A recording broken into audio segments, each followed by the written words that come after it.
afternoon, Chaos. This is Kalatos with another roster review. This time looking at Dante from Agents of Chaos.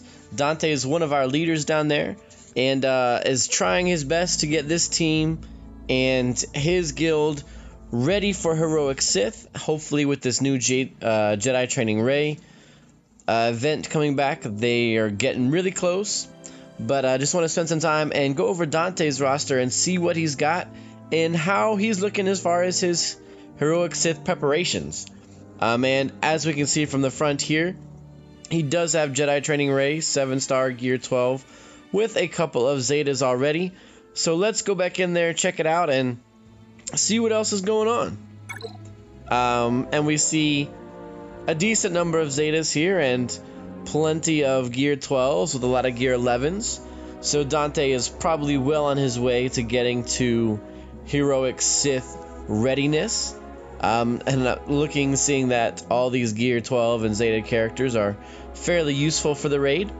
So let's first check out that Jedi Training Ray team that I mentioned and see how well set up they are.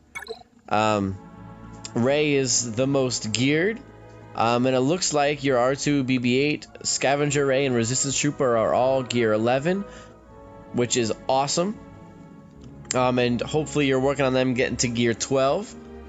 So let's see which two Zetas we have on Jedi Training Ray. It looks like you do have the two most useful ones, Inspirational Presence and Insight. And I'm sure your mods are set up for Arena.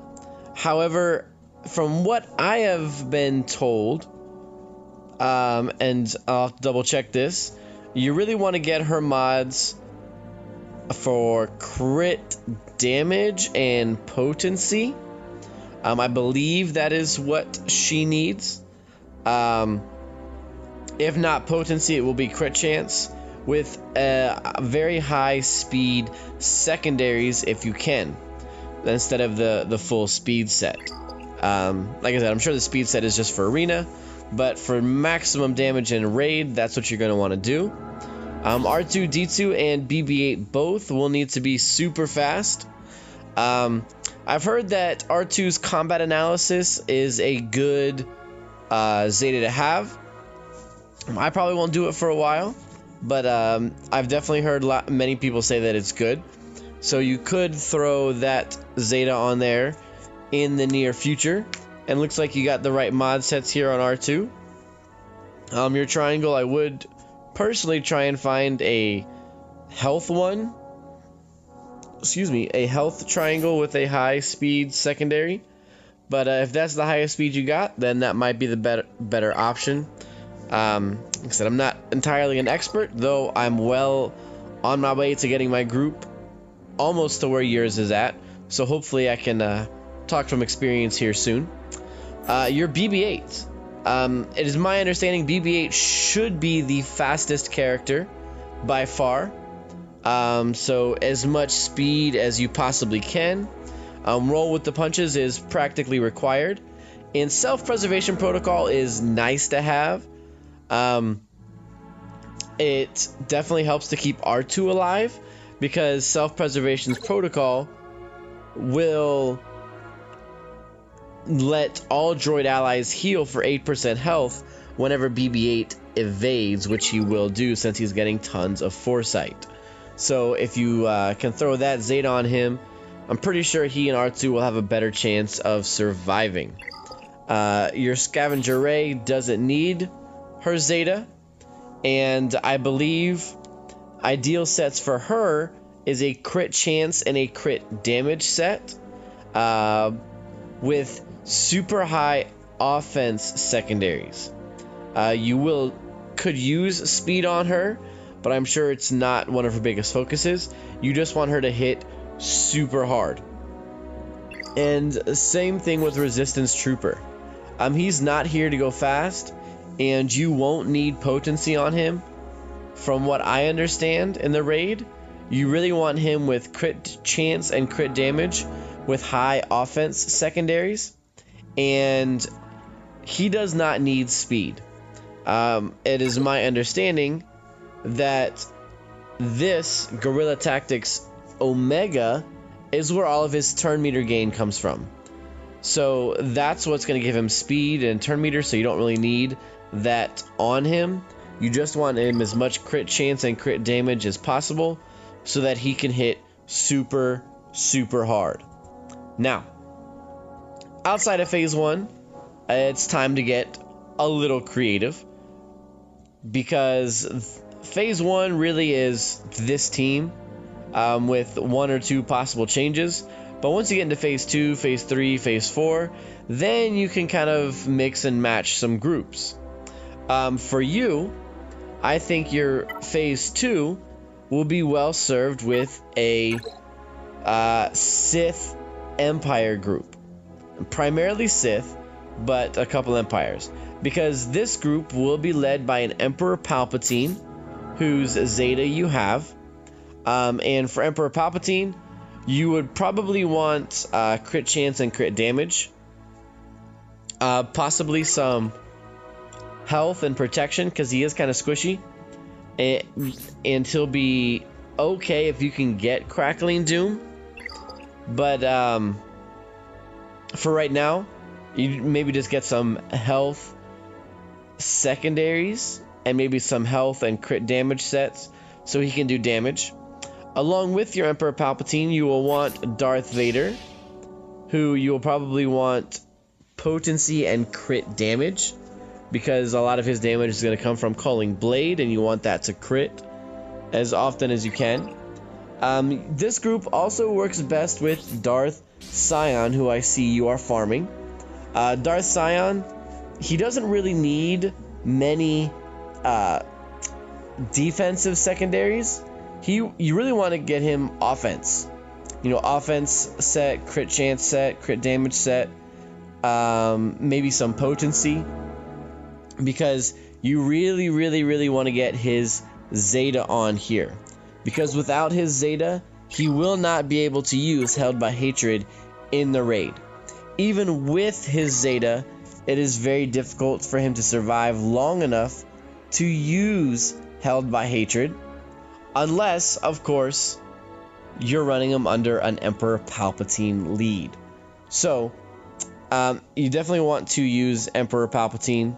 Or, I'm sorry, you definitely want to use Darth Sion and get him his Zeta so that he can put pain out more often, which will allow him to use a Held by Hatred quicker.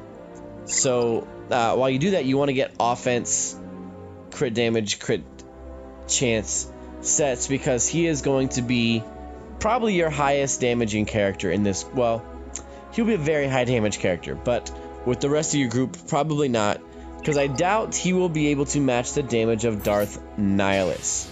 Now, Darth Nihilus is going to be a great tune to have, and in phase 2, we can definitely get 1 or 2 Annihilates, possibly even 3. And his Lord of Hunger Zeta is useful, but not super necessary. So, you could use his Zeta, but it won't do a whole lot for you in the raid. So Emperor Palpatine lead with Darth Nihilus and Darth Sion, Darth Vader, and the 5th character is where that Empire hybrid comes in. From what I have seen, Grand Moff Tarkin is actually able to do a ton of damage with this group. So Grand Moff Tarkin would be a great 5th character. And you're well on your way to potency, which is nice. And I believe his Callous Conviction Zeta is useful, but I'll have to double check, so don't quote me on that.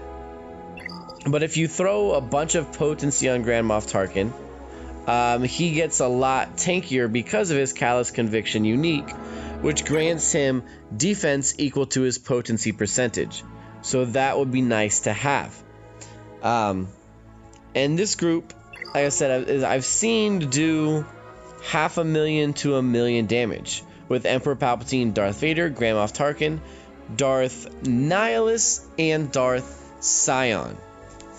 And with this group, you definitely need a Darth Sion Zeta. Now, you have one other Phase 2 team that you could use, and this team is comprised of a couple Rebels, some Jedi, and 1 Empire character. Now, the rebels that you would have is an Admiral Akbar lead with Princess Leia. And this is the beginnings of what we call the Machine Gun Leia team. And it's based around Admiral Akbar and his rebel coordination, which says whenever an ally uses an ability that is an attack, they call a rebel ally to assist. And so with this, you hope that everybody can call Princess Leia to attack as often as possible, because she does a ton of damage, especially against Scion, because her armor penetration is one of the highest in the game at 124. So she's going to be doing more damage than most other characters because her armor penetration is so high. And with her, you're going to want to get crit damage and crit chance, like every other DPS character. And ideally, you want to get her over 220 speed. That's when she starts getting really crazy with the damage. Now, because under Admiral Akbar's lead, it only says it can call a rebel ally to assist, you want to find as many non-rebels to put in this team and make it super useful. And that's where the Jedi come in. Because in the Jedi, you get your healers and your tank. So General Kenobi works best with this group as the tank. And most people use Barriss Offee with her Zeta to heal. But at 4 stars gear 7, she's not going to be very useful for you. So I would suggest using Luminara. Because she is the best healer that you have right now. Though to be honest, I wouldn't necessarily get her to gear 12. Because her heal has a fairly long cooldown of 4 turns. You could either gear up Barriss and get her starred out, or you can gear up the Jedi Consular, because his heal has a cooldown of 3, but his special also can reduce the cooldown. So once you get this ability Omega'd, I believe it has a 50% chance to reduce the cooldown of your other abilities, unless that's Saber Strike. Yeah, Saber Strike has a chance to reduce the Jedi Consular's cooldowns. So if you just use Jedi Healing and Saber Strike, chances are your Jedi Healing will be usable every other turn, which, even though it's slightly less powerful than Luminara's heal, you could use it more often, which means you can call Princess Leia to assist more often. So I think he is possibly the best one available to you of the Jedi healers. Now, obviously, Hermit Yoda is the best since he has no attacks, but I chose to just kind of recommend players that you have available right now. Now, so Admiral Akbar, Princess Leia, General Kenobi, and Luminara. And then the last character is an Empire one, the one that some people ask, well, why didn't you put him with Emperor Palpatine? But I would say Grand Admiral Thrawn would be of more use to you in your Machine Gun Leia team. Because with the Emperor Palpatine team, they all have some healing, but really once your tank goes down, they're done for. And the tank has a fair amount of self-healing abilities. With the Machine Gun Leia, you're very vulnerable to AoEs. And if you get too many counterattacks, then your tank is going to be dead. And General Kenobi, once his protection is gone, he dies fairly quickly. So Grand Admiral Thrawn works best in this group so that your other guys who are in there are not hitting Scion often, and you're not getting counter attacks very often. So Grand Admiral Thrawn is a decent addition to this Admiral Akbar group. Now, if you want to use him with Emperor Palpatine until the rest of your Machine Gun Leia and Grand Moff Tarkin are ready, he could be very useful in that group. But once you're ready to go, you might be best served with him in the Machine Gun Leia. So, those are your 2 Phase 2 teams, your Empire Sith and your Leia group. Moving on to Phase 3, this is where the fun begins. However, there is one character you really need to get ready to go before you move on to phase 3, and that is the Death Trooper. Without Death Trooper, you can't run a Chex Mix team, which for many people is the most effective and the most accessible group that they can get. Now, along with Death Trooper, the Chex Mix team is made up of all rebels, starting with Commander Luke Skywalker, Raid Han, Chirrut Imwe, and Pow. The good thing about this group is Pow only needs to be Gear 7 or Gear 8, which you have. Your Chirrut is Gear 12, your Luke Skywalker is Gear 12, and your Han Solo is Gear 11 with a Zeta already. So this team is good to go right now, except for Death Trooper. So get Death Trooper and you can run that Chex Mix team no problem whatsoever. Now the second phase 3 team is also made of Rebels and Jedi. And this team, most people are running a Rebel Officer Leia Organa lead, because her lead gives a lot of crit chance, and the way that this Rolo group works is that you pair up Leia with 4 other attackers, topple Traya, and then use Rebel Officer Leia's special, and she'll hit Traya up to 10 times with the standalone damage bonus from everybody else. So her leadership ability, which adds 20% crit chance, is very nice. However, I have seen some people successfully running this group with a Boba Fett lead, which is nice because Boba Fett is an attacker, which means he gives the offense bonus to Rebel Officer Leia, and his leader ability provides 50% crit damage. So if you have Princess Leia's crit chance up to 40 or 50% on her own, you could use Boba Fett to increase that damage more than just by adding a crit chance. So it really depends on the crit chance of your Prince or Rebel Officer Leia Organa. If her crit chance is below 40%, I wouldn't worry about it. I would keep her in the lead. But if you're approaching 45 or 50%, I would definitely switch to a Boba Fett lead. Now, Boba Fett can go with her either way. It's just a question of who the leader is. Now, the Jedi that is often paired with Rebel Officer Leia is the Jedi Knight Anakin Skywalker, whom you only have 4 stars. Now, the reason he's used is because he's an attacker and he has a chance to provide offense up. Now, until you get Jedi Knight Anakin ready to go, you could use Qui-Gon Jinn and use his Humbling Blow to give offense up to Rebel Officer Leia. The only reason that Jedi Anakin is slightly better is because Qui-Gon Jinn is a support character, so he doesn't provide an offense bonus. So ideally, you want Jedi Knight Anakin with that group.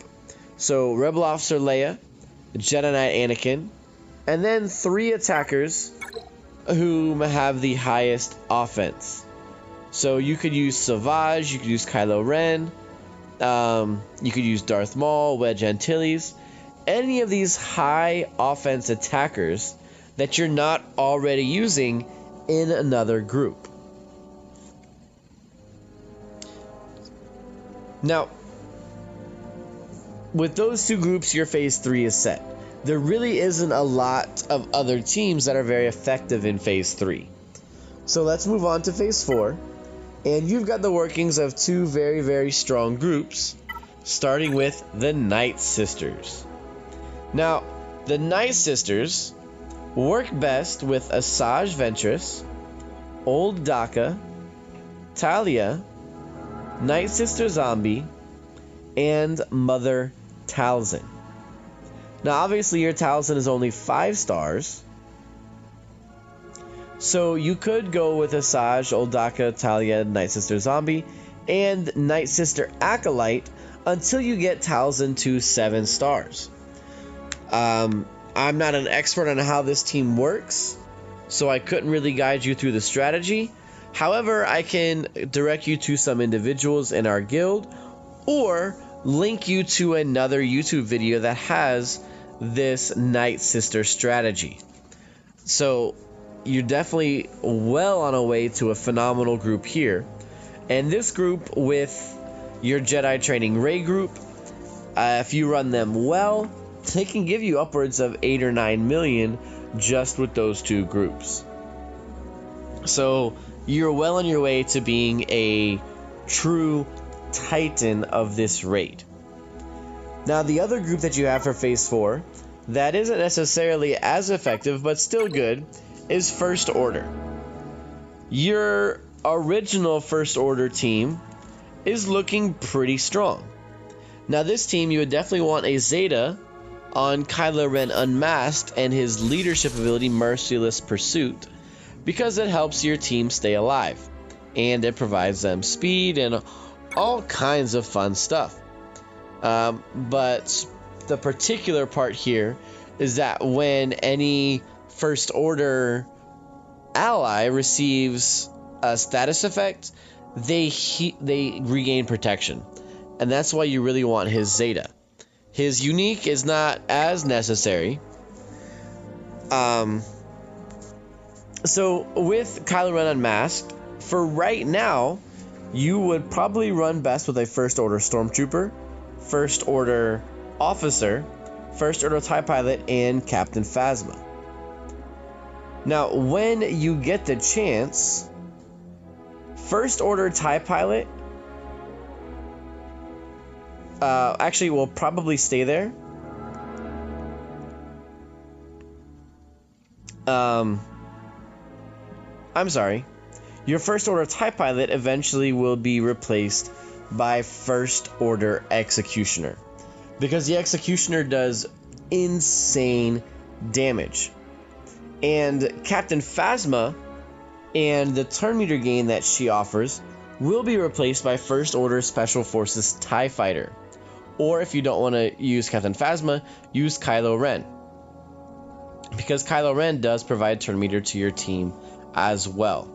But from what I have experienced myself, this First Order Special Forces TIE Fighter pilot does a much better job with his calling assists and providing speed up to everybody.